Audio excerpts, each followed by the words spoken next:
So my parish is St. Bede's, and I'm here for my ceremony to get baptized and confirmed. I used to go to a Protestant church.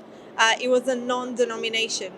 And through conversations with friends, there were a couple of friends who have left the church and had gone into Catholicism. And we started talking to them, and they told us about the early church fathers. So we started looking at St. Ignatius, all the saints of the early church, and through looking into what they were teaching and what they were preaching, and even the arguments that the Catholic Church had against sola scriptura, we started getting convicted about becoming Catholic. So my husband became a Catholic last year. I am, by the grace of God, being received into the church this year. It was a very humbling experience because I had to battle with my pride a lot of times and kind of strip myself away from what I believed to know. But by the grace of God, God was very patient with me, and today I'm here. To me, the one that struck me the most, it was the Eucharist.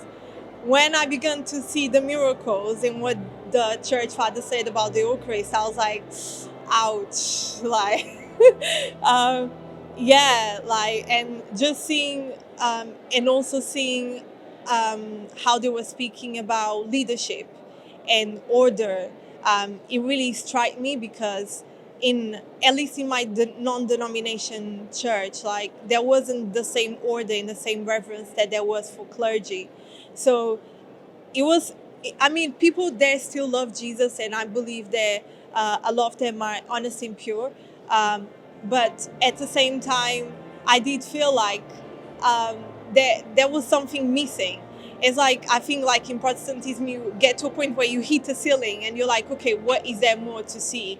And the early church fathers, they really spoke about so many doctrines that were so rich, and even seeing the life of the saints, everything is so rich, and it really touched me dearly. But the Eucharist especially was the one that mostly convicted me, and I thought to myself, I need to take the Eucharist. So every time I see the Eucharist today, I'm like, my precious. Well, my whole journey is a very long story and probably haven't got enough time to explore it all. But it was actually I've got 7 children, and it was my youngest child who had a really strong belief in God. And over the years, he has dragged us to every church. If we've gone anywhere, went to Ireland, he wanted to go to the cathedrals.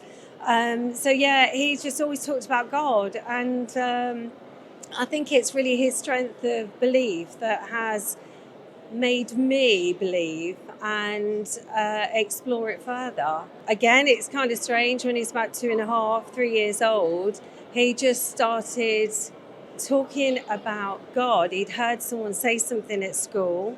He started asking me questions, and I couldn't answer any of those questions because I didn't know. I hadn't, sort of followed a faith at all. And so I was looking in books and things like that, but really giving him information that I couldn't explain. And then it was a few years later that we just happened to move, and I was able to get him into a Catholic school. And not on the basis of him being baptised or anything like that, but just the fact that I said, my child really believes, can you take him? And that's really what allowed him to explore it further. I mean, he did his, it's all done, but it's really nice that he can now witness me taking those steps, and I can share in how he felt as well. But yeah, it's just a real flush of excitement, and I do question, where was I before? What did I think before I had this faith and this belief? How did I get through life? We're just enjoying the whole process, the whole journey. I think over the past few years, I've been working at a Catholic school, and it was something that I had originally thought of doing during my reflection over my life. It was a journey I wanted to take, and having worked at the Catholic school, it just sort of consolidated that thought that this was right for me.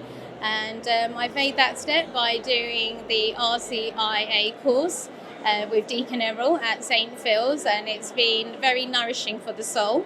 And yes, it's definitely the right choice, so I'm very happy.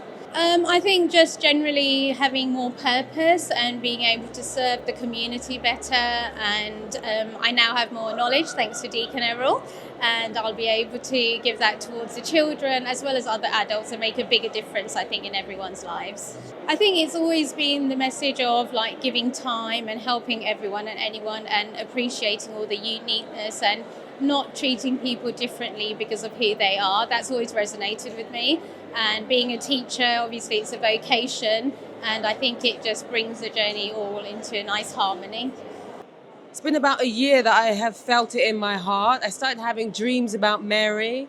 I started finding myself walking into churches and lighting a candle and not really knowing why.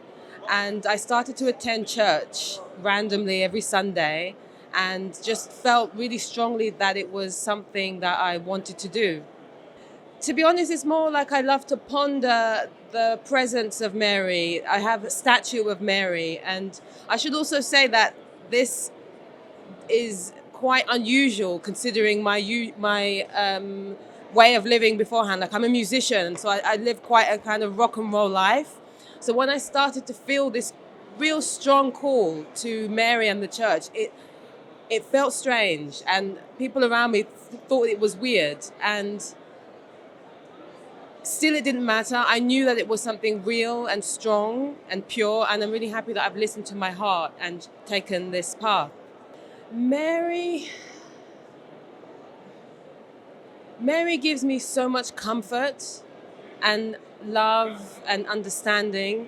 And whenever there have been moments where I felt doubt or I felt lonely or I felt rejected, all I have to do is call on Mary, and I just feel this comfort it gives me the encouragement to continue and to move forward.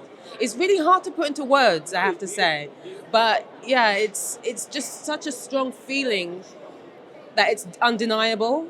I don't even have to try to apply logic to it because I feel it so strongly. I love sometimes when I'm having, let's say, moments of doubt or weakness, and I ask myself, what would Jesus do? That is one of my favorite phrases, and it's been such a strong example for me to follow, to be more forgiving, to be more understanding. And yeah, what can I say? I love Jesus.